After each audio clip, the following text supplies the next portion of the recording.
This is half-wave rectifier with filter. Here we are using 230 volts 50 hertz AC supply in the input side, and we are connecting step down transformer 12 volts step down transformer, 1N4007 diode and one resistor, 1 kilo ohm resistor and 470 microfarad capacitor, and the input waveform is sinusoidal waveform and the output is the pulsating DC, but the pulse is almost removed or it is taken out with the help of the capacitor filter. Now I will show you how to construct the circuit. This is 12 volts transformer, and here we have taken out two terminals. The secondary of the transformer, it is connected to anode of the diode, and cathode to 1 kilo ohm resistor, and 1 kilo ohm resistor back to the secondary of the transformer. And I'll connect the capacitor. This is capacitor. Long lead is positive and short lead is negative. Long lead should go to cathode terminal. It is very, very important because it is polarized capacitor, and short lead to other end of the resistor. Okay, I connected the capacitor. Now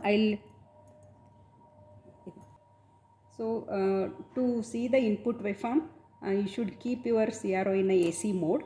Now I'll connect this across the transformer of the CRO to anode and negative terminal to the second end of the resistor.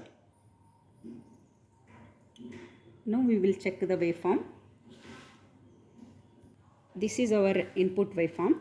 So first you keep this in ground and adjust the line to the x-axis, and then release to AC, because this is input waveform, you should keep in AC. And from here you count, it is covering one complete division and 0.8. 1.8 into multiplication factor is 10. That I'll write it down now. Vm is equal to 1.8 into 10, that is 18 volts. So from this we will calculate Vrms secondary. So Vrms secondary is Vm divided by root 2. 18 by root 2 is 12.72 volts.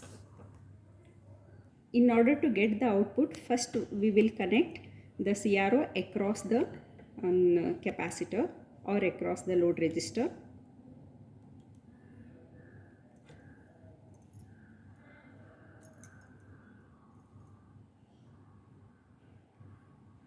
Okay.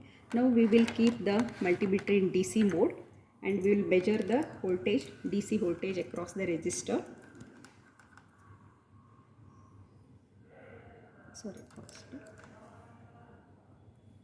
How much it is showing? 16.5 volts DC it is showing in multimeter.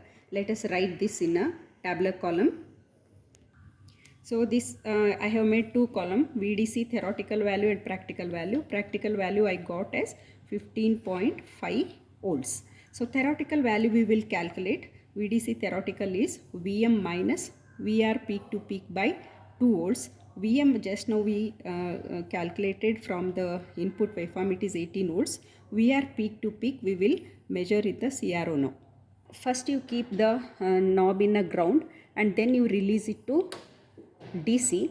Then the maximum and the minimum value you calculate. The maximum value from the ripple I can see 1.8 into 10 volts, and the minimum value of the peak is 1.7 into 10 volts.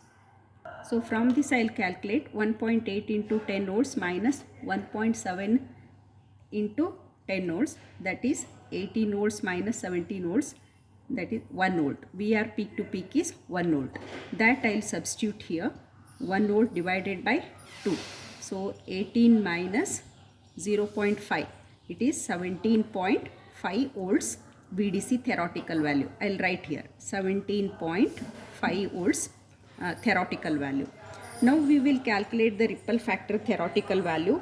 Ripple value of theoretical value for half-wave rectifier is, formula is 1 by 2 root 3 f into RL into C. 1 divided by 2 root 3 f is 50 hertz RL I have taken 1 kilo ohm, that is 1000. C I have taken 470 microfarad, 470 into 10 to the power of minus 6. You do the calculation with calculator. I'll get 1 divided by 81.40. So I'll get the ripple factor theoretical value is 0.012. From this we will calculate ripple factor for the practical value. The formula for practical value is 𝑉𝐴𝐶 by 𝑉𝐷𝐶. 𝑉𝐴𝐶 for half-wave rectifier is 𝑉𝑟 peak to peak by 2 root 3. So 𝑉𝑟 peak to peak just now we calculated, it is 1 volt. Substituting 1 volt in this equation, 1 divided by 2 root 3 is 0.866. So ripple factor for practical value is 𝑉𝐴𝐶 by 𝑉𝐷𝐶. 𝑉𝐴𝐶 is 0.866. 𝑉𝐷𝐶 practical value I got 16.5.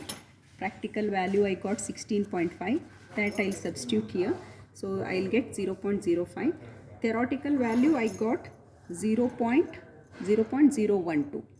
So the practical value I got 0.05 and the theoretical value is 0.012. Both are almost equal.